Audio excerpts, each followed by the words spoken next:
Hi, I'm Leona from Tiberium and I'm here with Sally Ann from the Royal British Legion on actual London Poppy Day. So welcome, Sally Ann. Thanks, Leona. So we're here to talk about managed security services. What made you choose to go with a managed security services provider? Yeah, we went with a managed security services provider because we didn't want to have to recruit the skills in-house in what's a really expensive competitive marketplace at the moment. It made more sense to outsource. You guys do this for a living, you're experts in this area, so we just, we made the decision to partner up with somebody who does this for a living and not to sort of focus on that area in-house ourselves.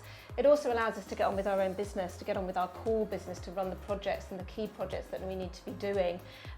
So we feel, at ease or comfortable that the security side of things is taken care of. Okay, and obviously Tiberium lean very heavily towards Microsoft Sentinel, Microsoft Defender for everything on there. How do you feel that helped you and potentially could help other charities looking at that sort of technology stack and working with an MSSP? Yeah, that's worked really well for us as well. We implemented Defender throughout this year. We have Defender implemented on all our servers, all of our endpoints. It works really, really well for us. All of the team are really well versed in how to use Defender. We've also recently rolled out Sentinel, and we're working with Sentinel, and those products, do what we need them to do. And we've also moved away from the other security products that we had in place sort of 2 or 3 years ago when I was working at the Legion. Great. And what do you think is different about working with Tiberium? I think what's different working with Tiberium is the customer service and the relationship that we have. Tiberium were very proactive. As soon as we started working with you, there was a very proactive relationship, and we were almost forced to work with you to make sure that we're doing all the things that we needed to be doing to make sure that we had value for money out of the contract. So we couldn't just sit back and not get anything out of the relationship. We really had to, the meetings were put into the diary straight away. You even attended some of our cybersecurity forums, which were internal meetings, to make sure that we were on the right track. So I think it was that proactive account management piece which has been really good for us, and it's worked really well. The other thing that's been really good is the use of technology, so the use of the Teams channel. Yeah. And that means that all of the processes are automated. So, when alerts are raised and they come in through the Teams channel, that means that we can collaborate really well within our team.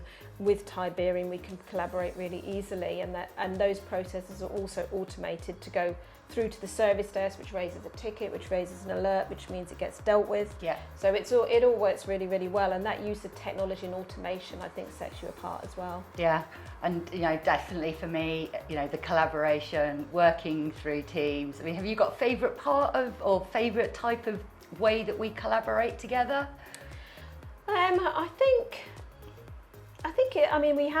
We have regular meetings, and they're in the diary, but I think it's also just those kind of ad hoc conversations as well. And I like the fact that it's quite informal as well.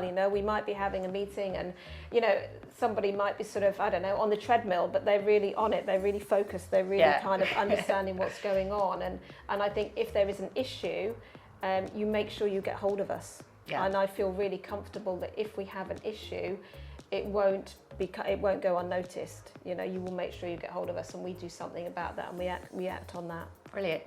Wonderful. Do you think we've sort of solved any pain points, and if so, what? Yeah, I think you have. We've come quite a long way in our cybersecurity journey in the last sort of 2-3 years.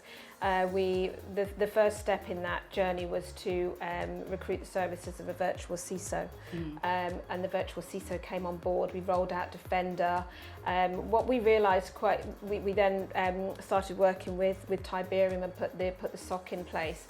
And then I think what we realised is that we had it was a full picture. There were bits of the jigsaw that kind of needed to sort of fit together, and Tiberium sort of filled that area where we needed to be constantly, proactively monitoring our network and our activity. I think because we are, because of the nature of the charity, we're vulnerable, and we needed to make sure that we sort of closed that gap. Yeah, Wonderful.